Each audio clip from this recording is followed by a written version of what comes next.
On va passer la parole tout de suite à Jacqueline Hosty, qui est paysagiste, mais en même temps Grand Prix de l'urbanisme 2020. Alors, bien sûr, elle est incontournable pour notre colloque, mais ce qui a fait tilt aussi dans la tête d'Antoine Grimbach et la mienne et l'équipe organisatrice, c'est votre petit article, enfin l'article qui était intéressant, voilà, qui était dans le journal de l'agence urbaine de Toulouse, qui était sur les questions des terres, qui était dédié aux terres, et on vous demandait votre avis. On pense que c'est intéressant d'avoir votre avis sur les questions des terres, mais en même temps aussi quelques illustrations de vos projets emblématiques où vous avez fait travailler la terre, la modeler, etc. Voilà. Merci. Ça va, on m'entend là? Non. Aussi. Normalement, si. C'est bon là? Peut-être il faut que je parle comme ça, voilà. Bien. En fait, je reprends la première phrase qui est en tête de cet article qui dit j'ai reçu le prix, etc. Et que je disais que c'est le travail du paysagiste, et de développer un art urbain porteur d'une poétique de la nature. Que le travail du paysagiste est une démonstration que l'écologie est l'occasion de développer un art urbain porteur d'une poétique de la nature qui peut mettre en scène en pleine ville le spectacle des 4 saisons. C'est-à-dire, c'est un peu réducteur. Enfin, c'est pas que ça, c'est surtout mettre en... Pardon, on peut passer sur scène parce que c'est pas éclairé ici. D'accord.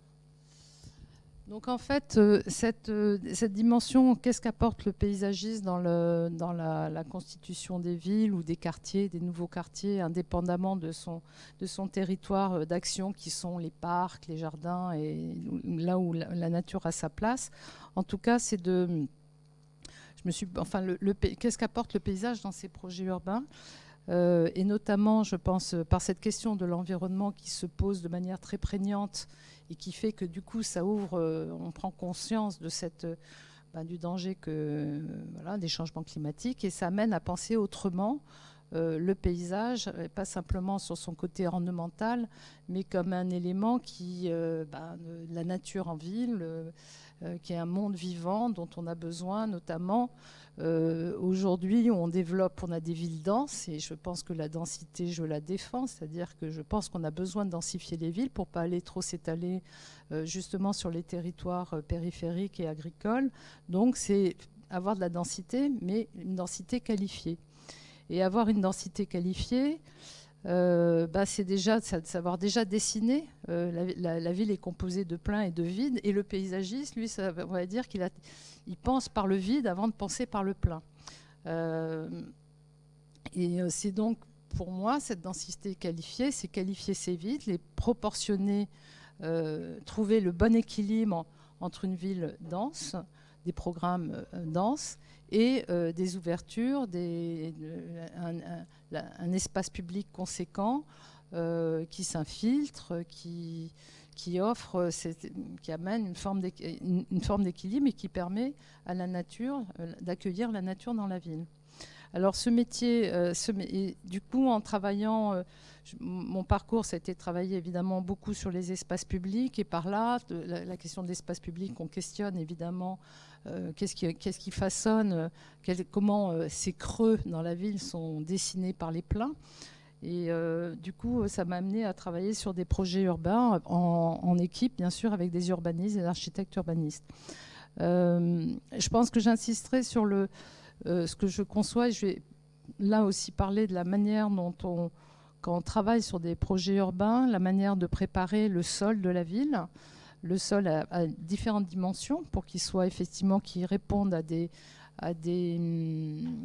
objectifs environnementaux, de bien gérer la ressource. Je crois que ça nous amène à mieux penser une gestion plus économe.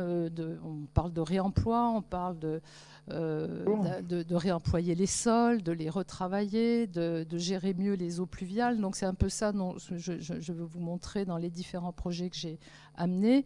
Et évidemment, le paysagiste, il y a une dimension extrêmement transversale, et on parlait d'approche globale. Évidemment, cette approche, elle va chercher loin, elle va chercher le territoire au-delà. Si on travaille sur une ZAC, on va aller chercher beaucoup plus loin le territoire dans lequel s'inscrit cette ZAC. On voyait tout à l'heure à Liège, c'est un ensemble de plaques dans un territoire beaucoup plus grand. Et il faut comprendre, s'interroger, comprendre ce contexte. Donc ça, c'est une dimension. La dimension du territoire est très importante à aller interroger. On va chercher des notions de géographie, de géologie, de l'histoire aussi, parce que s'il y a des hommes qui ont façonné ces territoires, et c'est important dans le mental et la manière dont on se sent appartenir à un lieu. Il y a la dimension culturelle qui est pour moi aussi très importante, et c'est tout cet ensemble-là, l'approche sociologique, en fait, toutes ces dimensions, les contraintes techniques, on parlait là tout à l'heure avec les questions de pollution, il y a tout un ensemble d'éléments à prendre en compte pour penser projet urbain, projet et de paysage. Alors, et en travaillant sur différents projets, il y a bien sûr des approches, un paysagisme, la topographie, c'est un de ces outils pour façonner il n'y a qu'à voir les jardins à la française faits par le nôtre. C'est une intelligence folle au niveau de la gestion des sols et de ces grandes ouvertures, y compris les jardins plus traditionnels anglais. Enfin, cette topographie est un outil. Au-delà de ça, c'est aussi une manière de gérer les sols, les eaux pluviales. Donc on va voir aussi sur certaines opérations.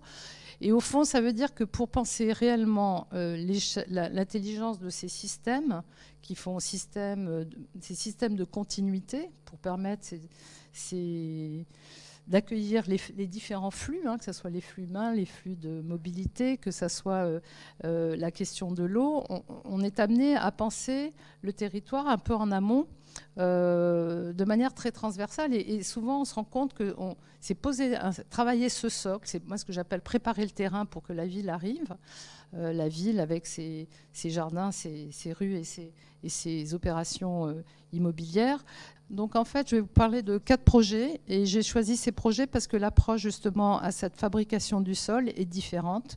On retrouve un peu les mêmes objectifs, mais peut-être de manière plus paysagère, plus... Oh là là. Alors, à Rouen, c'est un territoire c'est le projet de la ZAC Flaubert, qui est un projet où j'ai travaillé avec l'équipe Attica et le groupe Aegis, qui est un territoire de 90 hectares avec une partie qui est sur le long de la Seine. On est dans un méandre de Seine, sur une ancienne friche portuaire, traversée, donc, comme vous pouvez voir sur cette image, très enclavée par les infrastructures autoroutières, traversée par les ferroviaires, des sols plus ou moins pollués. Et donc, il s'agit de faire un nouveau quartier. Le programme, on va accueillir 2600 logements et organiser tout le bord le bord des quais, le bord de la Seine. Donc en fait, on l'a pensé par une structure, par la mise en place d'une... vous avez vu le tas de nouilles, enfin ce capharnaüm d'infrastructures. Donc là, c'était de retrouver une structure, une armature paysagère qui permette à la fois de relier, de désenclaver, de créer des grands axes vers la Seine, de retrouver ce lien à la Seine par un grand canal vert et bleu, et de l'autre côté, accueillir toute cette nouvelle entrée en ville via une place assez grande, donc faire une forme de cardo d'Ecumanis en plein cœur de ce territoire. Et au fond, toute cette structure, cette armature paysagère nous permet de gérer, de récolter les eaux pluviales du quartier, de les acheminer par des zones tampons progressivement. Le canal n'est pas là uniquement de manière décorative, il a vraiment une fonction. Il y a une fonction hydraulique de tous ces espaces verts pour gérer la question des eaux pluviales. Pardon. Donc bon, plan masse, maquette, le projet se fabrique au fur et à mesure. On a fait ce projet-là, la consultation était en 2009. On commence à voir les premières opérations. Rouen a un territoire aussi où le marché est peut-être pas aussi important que celui qu'on a à Nantes. Donc un grand canal qui est relié, sur lequel on retravaille 10 ans après à rechanger, à le rendre peut-être un peu moins en eau, mais plus écologique. Donc des terrassements pour aussi poursuivre des niveaux qui existent déjà avec la ville. Donc là, c'est une des premières opérations qui est en cours d'aménagement. Donc là, c'est vraiment de l'apport de remblai de l'extérieur d'autres chantiers autour de Rouen qui a constitué cette première plateforme au bord du faisceau ferré. Une autre action sur le paysage, c'était la reconquête, la renaturation de la presqu'île Rollet, qui était une ancienne plateforme industrielle. Ça s'appelait le village, l'île Noire. Parce qu'il y avait des bateaux avec tous les chargements de charbon. Et donc, ça a été quel travail on a apporté. Alors là, ce n'est pas des traitements de pollution vraiment à fond. C'est une réponse qui est un traitement léger de la pollution, c'est-à-dire on a constitué une colline en escavant des terres sur le côté qu'on a remis en faisant cette colline, qu'on a boisée ensuite, et puis on a complété. L'idée au départ, quand on a fait le concours, c'était les déblais du canal permettraient effectivement de constituer, sans apport de remblai extérieur, de constituer cette butte. Alors on a fait, ça a été moitié-moitié, parce qu'effectivement dans la première opération, on a pu récupérer les terres sur place. Après, on les a traitées avec un... Enfin, ce n'était pas des terres hyper polluées. Hein. La pollution, comme on parlait tout à l'heure, elle est certainement plus profonde. Et puis après, il y a un comblement par des terres. Donc on voit bien que ces questions de chantier, si on veut être on a envie d'être intelligent, néanmoins, il y a des questions de phasage et opérationnel qui ne trouvent pas toujours le même équilibre dans le temps. Donc, il y a des fois des bonnes intentions, mais qui ne vont pas jusqu'au bout. Et donc, après, on a fait tout un travail de... je ne suis pas à l'aise avec ça. Voilà, donc reconstitution des terres, ça c'est le chantier. Excavation, on remet sur le côté. Je suis désolée, mais je ne suis pas très à l'aise avec ce truc-là. Là.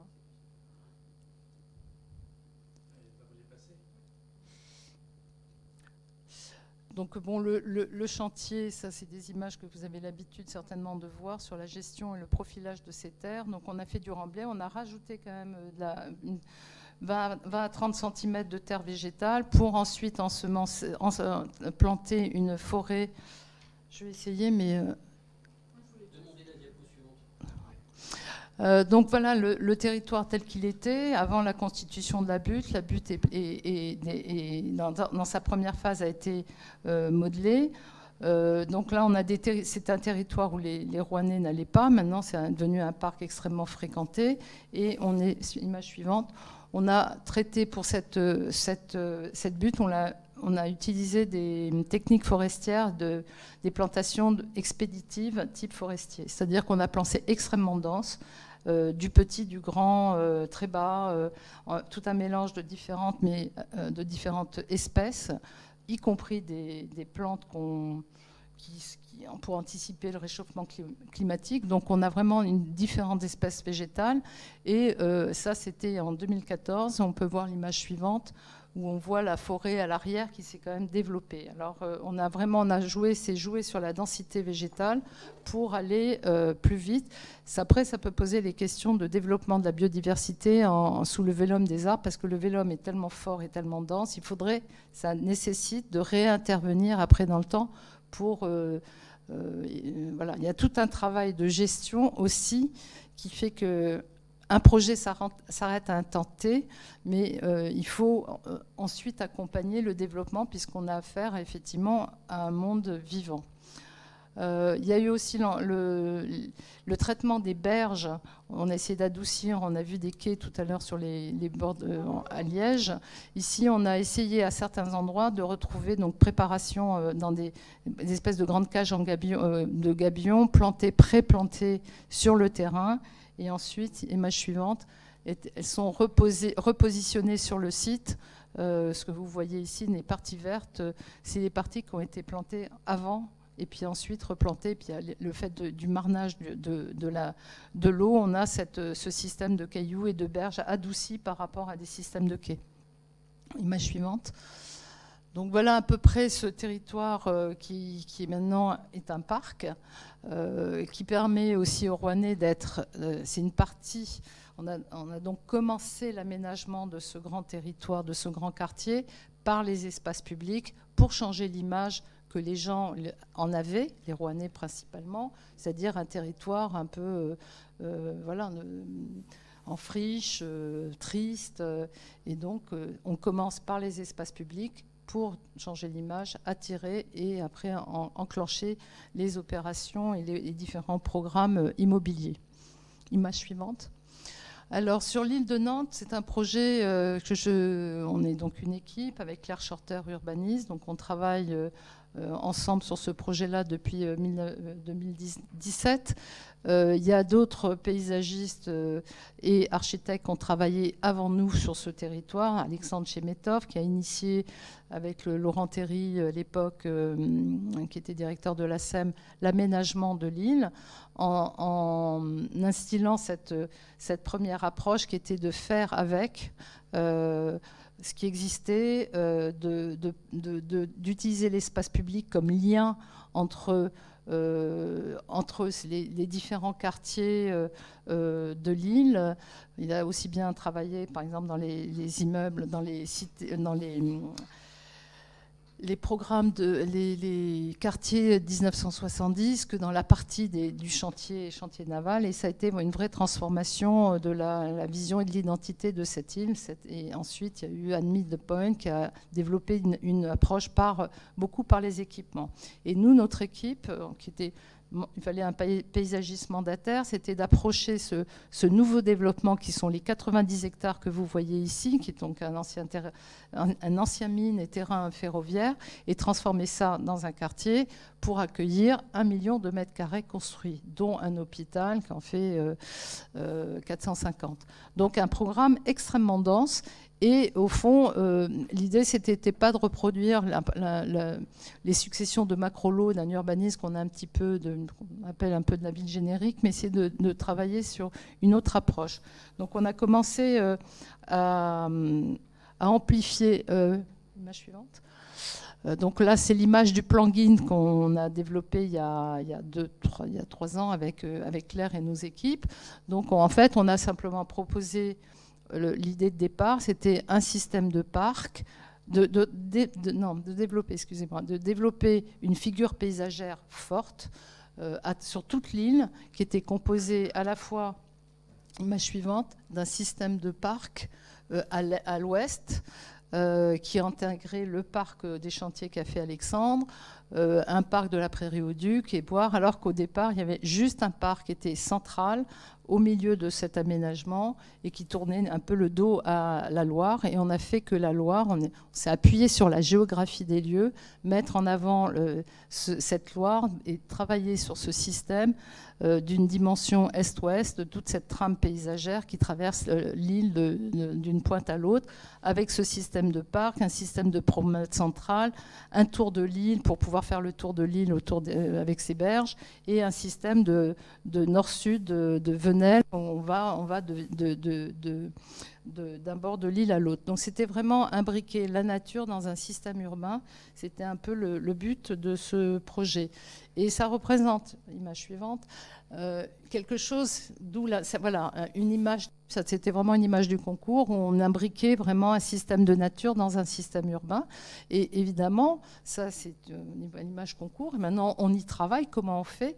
Et ça pose vraiment la complexité, enfin je me rends compte, de penser transversalement un système beaucoup plus large dans des temps penser un système qui est sous-tendu à toutes les opérations immobilières qui vont se développer dans le temps, dans une échelle, on prévoit la fin de l'aménagement de l'île en 2037. Donc vous voyez, et cette partie-là, donc on commence à poser ce socle, à réfléchir à ce socle de manière justement par rapport à l'idée de l'image suivante, s'il vous plaît. Donc ça, c'est un des systèmes de port qui ouvre sur l'immensité de la Loire. Donc c'est aussi s'accaparer le paysage de Loire et d'en faire un des atouts et d'échelle, une ouverture d'échelle sur ce paysage nantais. On peut voir l'image suivante.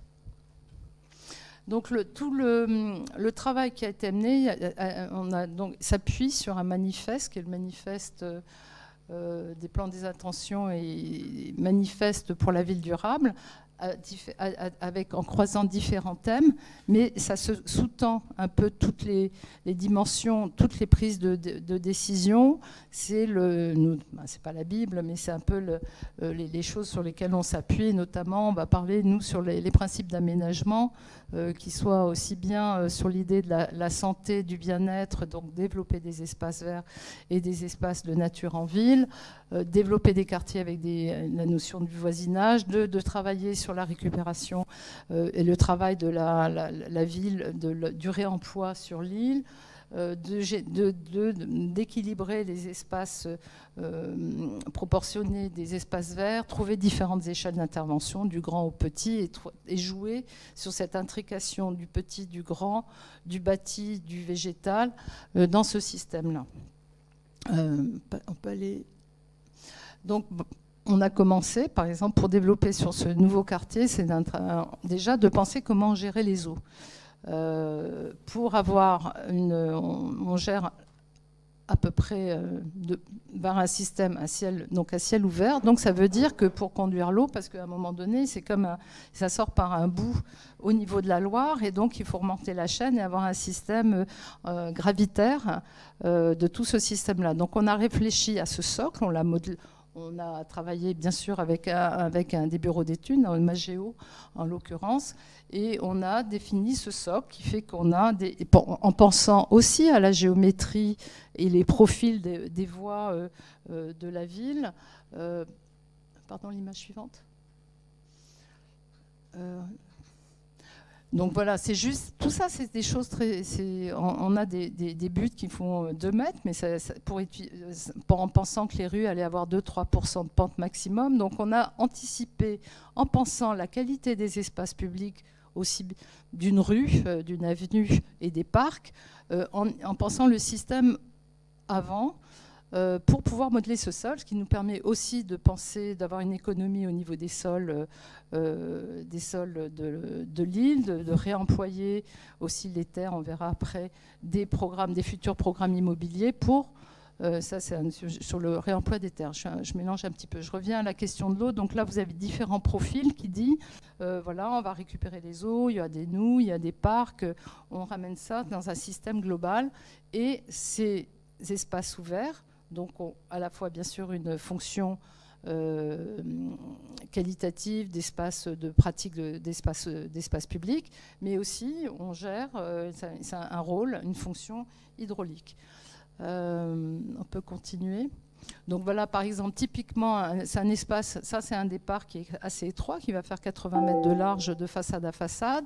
On a pensé le système des mobilités qui fasse comme une espèce de contre-quai, ce qu'on appelait un quai, où on avait toutes les mobilités douces et dégager un espace de parc qui lui-même a son système hydraulique. Et ce système hydraulique, qui est une noue, est pensé à l'échelle des 90 hectares pour pouvoir acheminer. Donc c'est tout un modelé de sol, l'image suivante, pour amener après des images dans lesquelles on se projette, de quartier, où on travaille tous les projets de part et d'autre de ce parc, l'accueil de la vie dans des espaces prévus, anticipés, très en amont, et qui répond autant que possible à toutes les contraintes environnementales, objectifs environnementaux qu'on s'est fixés. On peut passer à l'image suivante. Alors, ce qui était intéressant, après la question aussi s'est posée, parce qu'un paysagiste, ça plante. Et comment on plante sans forcément amener trop d'eau, avec les questions de gestion qui sont toujours très fortes. On veut beaucoup de nature en ville, mais ça veut dire que derrière, il faut de la gestion pour s'occuper des végétaux, enfin pour leur entretien. Et du coup, on essaye de travailler le plus en phase avec un sol qui existe, où la nappe phréatique en fait, est à 4 mètres de là. Donc on imaginait tout de suite, on va faire des paysages, on imaginait la Loire avec ses paysages de saule, sauf que la végétation, l'eau est un peu plus bas. Donc on a intégré ça et on a fait une approche aussi, il y a toute une approche sur la question de la gestion des terres, s'il vous plaît, l'image suivante. Où on va regarder ça, où on s'est dit, on va escaver toute opération immobilière s'il y a quand il y a parking notamment, on est quand même limité par la présence de la nappe. Donc c'est récupérer les terres, les installer, les traiter sur une grande plateforme. Donc il y a un chantier, donc une grande plateforme. On a mis en place une grande plateforme de ces terres qui sont récupérées au fur et à mesure, amendées et après récupérées pour être réutilisées dans les aménagements. L'idée étant d'avoir pas d'apport de terre végétale extérieure. Alors, bon, on va passer l'image suivante. Il y a une approche ici, donc on a travaillé avec Sol Paysage, qui est assez, je crois qu'il travaille aussi avec l'agence Terre à Strasbourg. Le principe étant de dire, on voit bien sur ce schéma-là, on va chercher, au fond, on a une couche de remblai superficiel qui est polluée, plus ou moins. Alors, on ne sait pas encore l'état des pollutions, mais c'est une couche qu'on enlève. On a un limon, on a des sables et ensuite des limons, plus ou moins compactés, qui sont en sol, qui sont frais. Donc on s'est dit, à chaque opération, on escave, on garde ce qui est en bas, on le met sur le côté, on a les sables d'un autre côté, on fait après un mélange, on a un ensemencement pour fabriquer de la matière organique. Et puis ensuite, on réemploie ces terres qui ont été travaillées, préparées, sur d'autres sites de projet. Alors ça nécessite évidemment dans l'île un espace assez conséquent pour pouvoir stocker ces terres et pouvoir les travailler. Image suivante. Donc là, après, pour ça aussi, ce qu'on a voulu faire et ce qu'on fait, c'est qu'on fait des planches d'essai. On a testé pour comment les végétaux allaient se développer sur tel type de terre, s'il était amendé de telle ou telle manière, s'il y avait plus de sable, plus d'argile, etc. Donc là, c'est juste des schémas pour montrer les épaisseurs. Et on a fait des planches tests. Image suivante. Bon, voilà, c'est la préparation d'un terrain pour faire nos planches tests, excavation et récupération des sols. Image suivante. Le mélange des matériaux entre les sables, la matière organique qui est apportée pour amender ces sols en place, plus les argiles. Et l'image suivante. Donc préparation de ces fosses, où on revient remettre ces préparations d'une terre qui a été excavée, travaillée et replacée après dans ces fosses de plantation pour ensuite, l'image suivante, on a fait des planches, elles viennent d'être faites là, à peu près il y a 4 mois. Et donc, on a différents sols, les mêmes végétaux, et on va voir comment ils se comportent, parce que de toute façon, le temps de fabrication de cette ville va être assez long, mais ça nous permet d'expérimenter à l'avance et de voir comment ces végétaux vont se comporter selon les types de sols qu'on a préparés. Donc, c'est vraiment... voilà, on ne maîtrise pas tout, mais par contre, on a la chance de pouvoir faire ce travail anticipé pour avoir le plus de chances possible pour nous, avoir une végétation qui s'installe de manière efficace. On peut continuer. Un autre projet, alors j'ai mis ce projet-là, là on n'est pas en train... Ah oui, bon, ça va aller vite. On ne se rend pas compte. Hein. Un projet, je l'ai amené. C'est un projet qu'on fait à Montpellier actuellement, à côté de la nouvelle gare TGV Café Mimram, dans un nouveau quartier. Et en fait, on est dans un déversoir hydraulique qui gère des quantités de mètres cubes d'eau quand il y a des inondations. Et donc là, c'est 18 et 12 hectares. Pour l'instant, on est sur le chantier des 18 hectares. C'est un système, image suivante. Donc on a fait un projet de parc et en fait, je pense qu'on va passer à l'image suivante parce qu'elle explique assez bien les choses. On a un système de paniers, des creux, c'est-à-dire que là on escave. On garde, ce qui est en bleu, c'est pratiquement tous les ouvrages des digues qui retiennent les eaux qu'on a travaillé. Alors on est passé d'un ouvrage, on va dire technique, dessiné par Aegis avec les quantités, les talus très raides, etc., à un système de parc en retravaillant ces dimensions, en gardant évidemment, en respectant les quantités de vide. Alors là, c'est vraiment, on garde un vide qu'on ne peut pas trop planter, il ne faut pas trop d'embacs s'il y a une inondation qui va arriver tous les 100 ans et voire tous les 1000 ans. Mais il y a tout un travail qui est intéressant qui a été... Alors moi, j'ai vraiment regretté à l'occasion de ce chantier qu'il n'y ait pas une mise en place avant de lutte intelligente des remblais, des déblais, qu'on pouvait reconstituer des sols de manière économique. Enfin, le travail qu'on fait sur Nantes, on voit bien comment on peut... utiliser le matériau en place. Là, je trouve que c'était l'occasion, vu le nombre de mètres cubes de déblais qu'il y a eu, une opération intéressante à faire en amont. Bon, ça n'a pas été le cas, ça a été fait de manière un peu plus par les occasions. Là, j'ai un chantier, j'ai de la terre, ça m'arrange, je le mets là, puis, etc. On passe aux images suivantes. Et donc, là, vous voyez le chantier en cours. Il y a eu des déplacements de rivières. Donc, on voit ces ouvrages, ces digues et le jardin en creux. Donc on a aménagé des terrasses paysagères. On peut l'image suivante. Les digues deviennent en fait aussi des éléments complètement constitutifs de ce paysage. On les a travaillés pour que aussi ça soit l'occasion d'être porteur d'usage, c'est-à-dire une grande plaine de spectacle. Du coup, le déversoir, enfin les talus deviennent des gradins. Image suivante. On peut voir ici. Et voilà. Donc comment le paysage vient aussi à travers... On voit bien que la lecture transversale est hyper importante, à la fois sur les questions techniques, hydrauliques, et aussi de paysage, d'usage d'une ville un nouveau quartier qui est en train de se développer juste à côté. On peut passer à l'image suivante et j'essaierai d'aller un peu plus vite. C'est un peu le territoire de Clichy-Batignolles, projet que j'ai fait avec François Greter, qui est organisé, donc ancienne friche ferroviaire, qui a bien changé maintenant, puisqu'on a un nouveau quartier avec 3500 logements, un parc de 10 hectares. On peut passer à l'image suivante, où là, la question de la topographie, au fond, c'était presque de rester à plat. Le projet s'est fait aussi en 3 phases. Ça a commencé par le parc en 2007. Ça s'est poursuivi par les aménagements sur le côté. On a fait un autre bout de parc. Et là, il y a 15 jours, on vient de terminer tout le quartier entre les rails et entre le faisceau ferroviaire et le parc est terminé. Et là, on a terminé par le parc il y a 15 jours. Au bout de 19 ans de travail. Donc il y a toute cette dimension qui est assez longue et qu'il faut anticiper.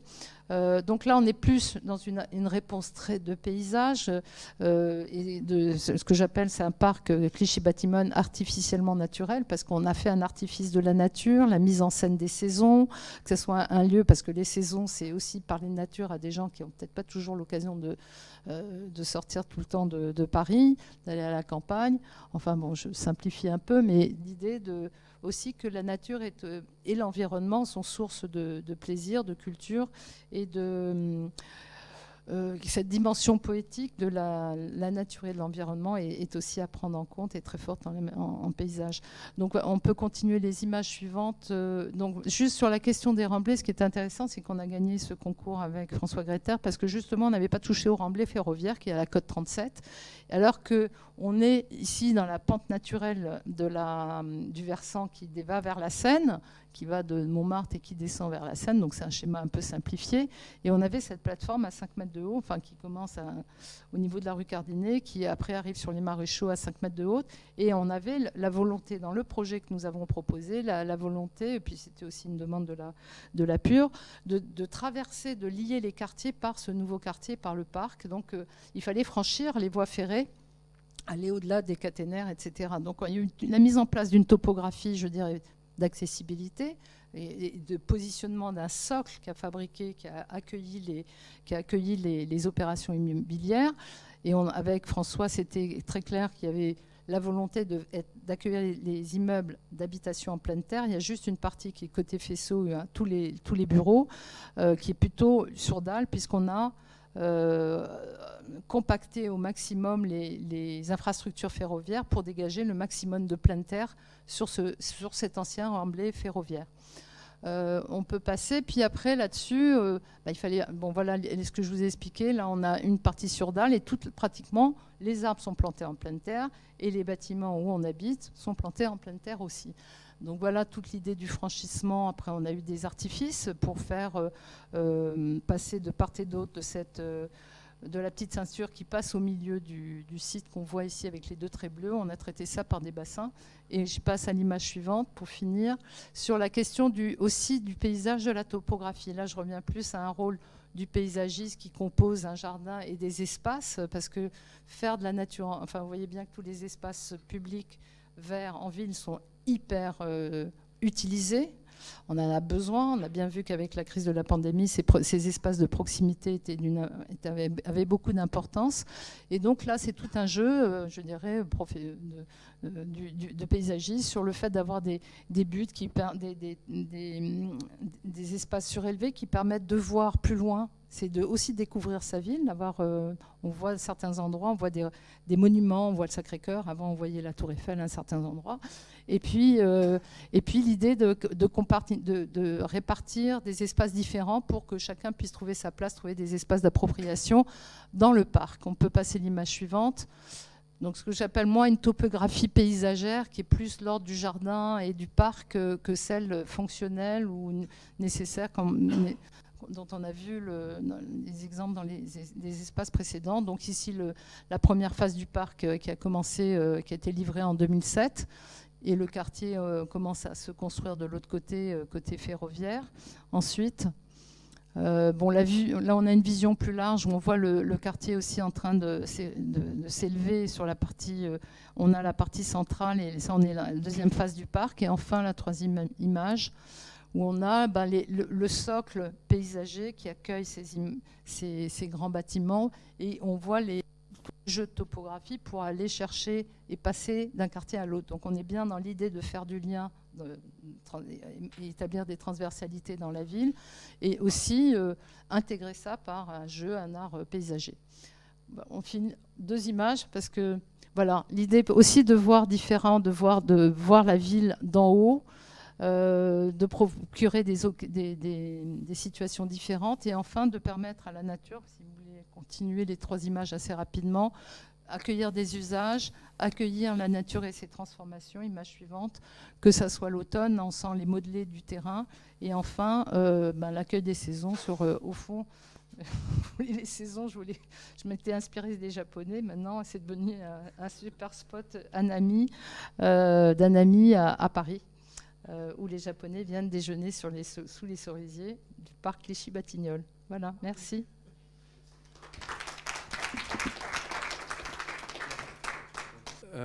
Merci beaucoup, parce que c'est un panorama exhaustif de comment un paysagiste peut travailler la terre et dans quel objectif. Vraiment, les 3 exemples sont merveilleux. Je pense qu'on a peu de temps pour des questions. Je vous remercie. Pardon, Bernard, il a un commentaire. C'est pas une question. Non. Moi, je suis très impressionné par le travail de Nantes, l'île de Nantes, parce que c'est quasiment le nôtre à Versailles et Alphon au Bois de Boulogne. Enfin, si je résume. C'est-à-dire, peut-être que j'enfonce des portes ouvertes, mais le travail sur le nivellement de l'eau, la fabrication du sol qui va accueillir la ville à cette grande échelle, j'ai l'impression que c'est un peu nouveau. Je pense qu'on peut faire la ville je suis assez persuadée qu'il faut anticiper de préserver des espaces assez grands en ville, parce qu'on a besoin de nature en ville, et ça ne se gère pas avec des petits morceaux uniquement, on a besoin. Enfin bon. Et puis après, c'est pour mettre en place ce vivant-là, parce qu'on en vit. On parle de, moi j'entends parler le réchauffement climatique, les espaces de fraîcheur, les îlots de fraîcheur, etc. Pour moi, c'est un b.a.-ba, c'est-à-dire qu'un arbre, ça fait de l'ombre, mais pour avoir un arbre et qu'il se développe, il faut faire un bon sol. Et puis il y a une quantité nécessaire. C'est pas juste pour que de l'ornementation.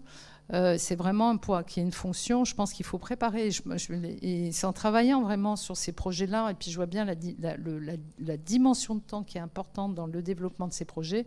On n'a pas forcément les aménageurs qui sont là, ou les promoteurs. Ça dépend. Nantes, c'est un territoire très privilégié, parce qu'il n'y a pas ce genre de questions ne se posent pas.